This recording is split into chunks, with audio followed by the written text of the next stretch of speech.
dan menunjuki di atas bahwa berobat itu tidak menentang bagi tawakal oleh perbuatan Rasulullah sallallahu alaihi wasallam dan perkataannya dan perintahnya dengannya berobat.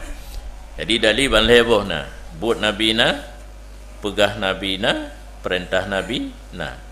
Adapun ke Nabi sallallahu alaihi wasallam maka sungguh berkatalah oleh sallallahu alaihi wasallam,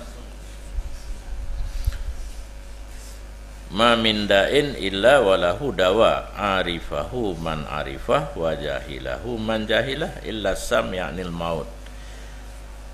Tidak daripada penyakit kecuali baginya obat. Dikenal akan obat oleh orang yang mengenal ia akannya, dan dijahil akannya obat oleh orang yang menjahil ia akannya, kecuali mati.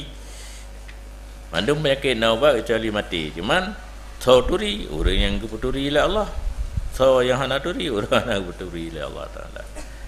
Tetap nah, cuma kadang-kadang golong rumput